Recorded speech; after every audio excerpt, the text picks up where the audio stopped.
जय हिंद। देखिए, जब से ट्रम्प राष्ट्रपति बना अमेरिका का, पूरी दुनिया में तबाही मचा के रख रहा है वहाँ पे। यहाँ से अभी उसने ट्रेड वॉर स्टार्ट कर दिया, पूरी दुनिया पे टैक्स इम्पोज करते जा रहा है। इस टैक्स का उसने चाइना को ध्यान में रखते हुए पूरी दुनिया पे रेसिप्रोकल टैक्स लगाया है, और एक साथ अमेरिका पूरी दुनिया से दुश्मनी ले रहा है।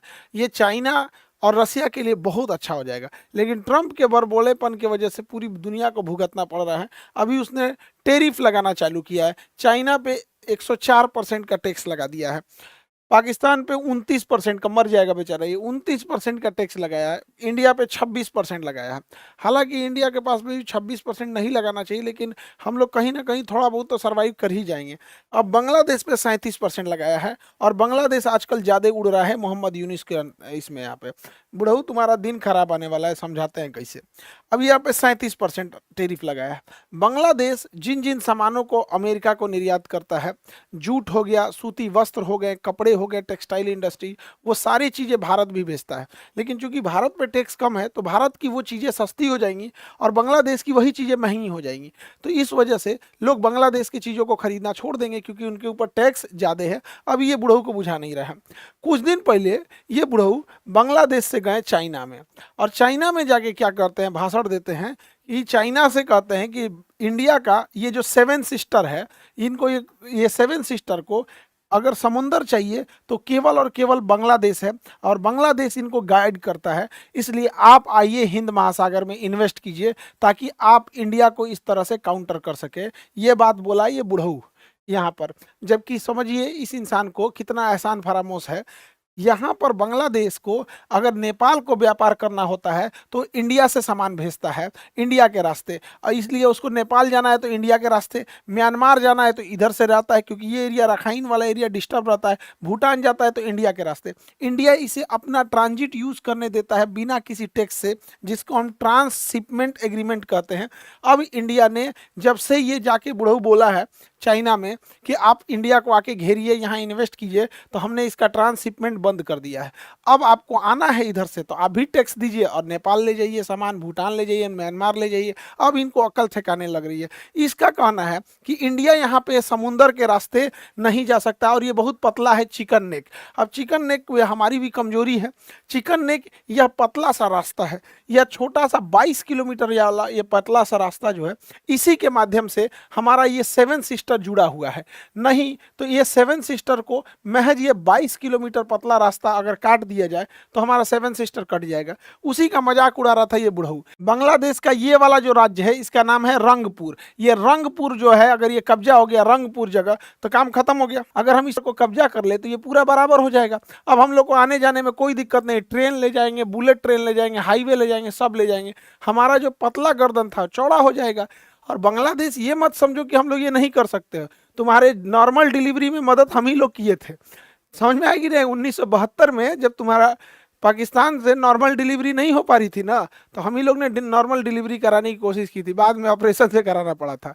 1971 की लड़ाई, 72 में आज़ादी हुए थे, तो दादा लगते हैं हम लोग। अब मोहम्मद यूनुस ये सब चीज़ों को समझो, वरना अगर ये कब्जा कर लिए तो कहानी खत्म हो जाएगा। इसके अलावे आप जो कह रहे थे कि हमारे पास यहाँ पे समुंदर नहीं है, ये जो त्रिपुरा राज्य है हम लोग का, त्रिपुरा, इससे महज 15 से 20 किलोमीटर बाद समुंदर स्टार्ट हो जाता है। अगर हम लोग इसको थोड़ा सा कब्जा करके नीचे उतर जाए तो त्रिपुरा यहाँ से समुंदर मिल जाएगा। तो क्यों ना हम मेघालय को ग्रेटर मेघालय बना दे और त्रिपुरा को ग्रेटर त्रिपुरा बना देते हैं, काम खत्म। एक्सपीरियंस भी है, इंडियन आर्मी के पास इसका अनुभव भी है, कहाँ कहाँ क्या चीज़ है, यहाँ घेर देगा यहाँ पे। इससे बांग्लादेश का ये चटगांव राज्य, जो उसका सबसे बड़ा राज्य है चिटगांव, और सूर्यसेन ने चिटगांव शस्त्रागार को लूट लिया था, तो चटगांव राज्य कट जाएगा। चटगांव राज्य जब कट जाएगा तो ये एरिया में बांग्लादेश का पावर कंट्रोल भी खत्म हो जाएगा। देखिए, बांग्लादेश का ये जो स्टेट है ये रंगपुर है। ये रंगपुर को अगर हम काट देते हैं मेघालय को बड़ा करने के लिए, कि हम मेघालय को ग्रेटर मेघालय बनाते हैं, तो ये हो गया ग्रेटर मेघालय। हम लोग का जो रास्ता पतला सा था अब वो चौड़ा रास्ता हो जाएगा। अब यहाँ देखिए, ये बांग्लादेश है। बांग्लादेश से इनका कहना है कि इन लोगों के पास समुंदर नहीं है, तो त्रिपुरा को अगर हम थोड़ा सा 15 किलोमीटर 15 से 20 किलोमीटर नीचे लाएं तो ये समुंदर के पास आ जाएगा। जाएगा। अब त्रिपुरा के पास अपना समुंदर हो गया, जब त्रिपुरा के पास अपना समुंदर हो गया तो हम लोग का टेंशन खत्म। इन लोग को समुद्र मिल गया यहाँ से, और हम लोग का ये चिकन नेक जो पतला सा रास्ता था ये भी चौड़ा हो गया। इसके अलावे म्यांमार का ये वाला एरिया रखाइन कहलाता है, जिसे अरक्कन आर्मी कंट्रोल करती है।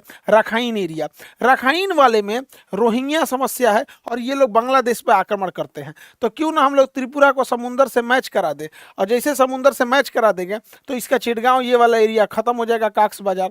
और इंडिया में जितने रोहिंग्या हैं जो बांग्लादेश से भाग के आए हैं उनको कहा जाएगा भाई तुम यहाँ जाके रहो, अपने नेटिव स्टेट में जाके रहो, हमारे यहाँ कह लिए चलाए हुए भेज दीजिए यहाँ पर। और ऐसा नहीं है कि बहुत टफ काम होता है, यहाँ से यही एरिया तो काटना है, ये इसका रंगपुर काट लेंगे, यहाँ से सिलीगुड़ी गया काम से, ये चिकन नेक यानी सिलीगुड़ी चौड़ा हो जाएगा।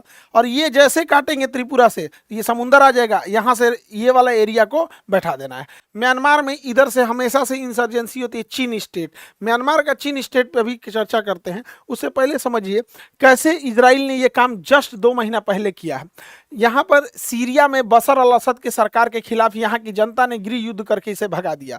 तो ये जैसे बशर अल असद सीरिया से बाहर गया ना, ये देश देखिए इजराइल है। ये इजराइल ने तुरंत कब्जा कर लिया गोलान की पहाड़ी को। गोलान की पहाड़ी कब्जा करने के बाद इजराइल जो है सीरिया की राजधानी दमिश्कस से महज 10 किलोमीटर की दूरी पे खड़ा है। जब चाहे दमिश्कस को हरा के ख़त्म कर सकता है, सीरिया की राजधानी को। तो ऐसा दुनिया में हुआ है, हम लोग भी कर सकते हैं अगर मोहम्मद यूनिस इस टाइप की नौटंकी करेंगे तब। अब अगर हम म्यांमार को देखते हैं तो ये तो बांग्लादेश है। म्यांमार का ये निचला स्टेट जो है इसे हम लोग अरक्कन क्षेत्र कहते हैं, इसी को रखाइन कहा जाता है, अरक्कन या रखाइन। यहाँ पर रोहिंग्या समस्या है। म्यांमार की जो आर्मी है जिसे हम जुंटा कहते हैं, म्यांमार की आर्मी जुंटा इसे कंट्रोल नहीं कर पाती है। और ये म्यांमार की आर्मी जुंटा से भी लड़ते हैं और ये बांग्लादेश से भी लड़ते हैं। इन्हीं को कहा जाएगा कि भाई तुम इसको भी कब्जा कर लो, इसको कब्जा करके भारत मदद करके दे दे भैया, यहाँ ले आके बसा दे इन लोग को, रोहिंग्या सबको। जबकि म्यांमार का ये चीन स्टेट कहलाता है, चीन। यहाँ पे क्रिश्चियंस ज़्यादा हैं। इनका कहना है कि हम म्यांमार में नहीं रहना चाहते हैं, हमें मिजोरम में मिला लिया जाए। हमें किस में मिला ले? मिजोरम में। तो इसे भैया मिजोरम में मिला लेने और अच्छा ही ये मिला ले, तो नहीं तो म्यांमार को कंट्रोल करना बहुत ज़रूरी है, क्योंकि म्यांमार चाइना की गोद में जाके बैठते जा रहा है। अगर आप नक्शा में देखेंगे तो चाइना को यहाँ से घूम के जो आना पड़ता है ना, ये मलक्का स्टेट से, तो यहाँ हमारा अंडमान निकोबार इसे चोक कर सकते हैं, और इसका रास्ता भी बड़ा लंबा पड़ता है। इसलिए चाइना ने यहाँ से यहाँ एक सड़क बनाया, नाम रखा China Myanmar economic corridor, China Myanmar economic corridor. और यहाँ पर उसने एक बंदरगाह भी बनाया जिसका नाम है चौकसू नेवल बेस। चौकसू नेवल बेस पे यहाँ इसने अपनी नौसेना रखा है। अब सोचिए, भारत के लोग जरा ये सोच के देखिए कि हमारे सिधाने आकर चाइना, हमारे सिधाने बंगाल की खाड़ी में आकर अपनी नौसेना बना लिया, और हम लोग हाथ पे हाथ रखे हैं। तो इसका कुछ ना कुछ खामियाजा तो म्यांमार को भुगतना चाहिए ना, लेकिन हम लोग कुछ नहीं कर रहे हैं। तो ऐसा नहीं है कि हम यहाँ से नहीं ले जा सकते। अगर प्रेम से मान रहे हैं तो ठीक है, नहीं तो इसका चीन स्टेट यहाँ मिला लिया जाता है।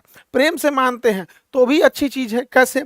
हम लोग को यहाँ से अपने गुवाहाटी के पास से या असम से एक सड़क म्यांमार और थाईलैंड होते हुए मलेशिया के रास्ते सिंगापुर अगर एक सड़क चली जाती है, इससे एकमात्र इस सड़क से पूरे नॉर्थ ईस्ट का डेवलपमेंट हो जाएगा। एज हम लोग हिंदुस्तानी लोग अपने आप से पूछ के देखिए, क्या हम लोगों ने ये पूर्वोत्तर राज्यों के साथ सौतेला व्यवहार नहीं किया है? कोई डेवलपमेंट का नाम नहीं वहाँ, ना कोई पॉलिटिकल वहाँ पे कोई फोकस है, ना कोई डेवलपमेंट का ज़्यादा फोकस है, उनके साथ भेदभाव किए हैं। इससे फ़ायदा क्या हो सकता है? देखिए, अगर हम यहाँ से सड़क ले जाते हैं और सिंगापुर तक, तो सिंगापुर हाईली डेवलपमेंट है और वहाँ एग्रीकल्चर प्रोडक्ट नहीं होते। अगर ऐसा हम कर देते हैं तो ये एरिया अगर देखेंगे, यहाँ बिहार है, झारखंड है, बंगाल है, ये कंप्लीट एरिया के लोग अपने सामान को ट्रक से यहाँ सिंगापुर तक पहुँचा सकते हैं, म्यांमार तक पहुँचा सकते हैं। ऐसा नहीं कि ये सड़क बन नहीं सकती है, बहुत बड़ा चीज़ नहीं है। आखिर यहाँ से कन्याकुमारी तक तो सड़क ही है। तो बस यही अंतर है ना कि आपको ये अपने देश में दिख रहा है, तो कौन सा ज़्यादा जाता है यहाँ पे? बढ़िया से इलाज करके सबका हो सकता है। आई थिंक ये करना चाहिए, मोदी जी को भी इस पे सोचना चाहिए कि हमारे यहाँ एग्रीकल्चर, नए रोजगार कहाँ से आएगा? रोजगार आप खाली चिल्लाने से नहीं ना हो जाएगा कि बिजनेस करो बिजनेस करो, आप बिजनेस के लिए इंफ्रास्ट्रक्चर दीजिए।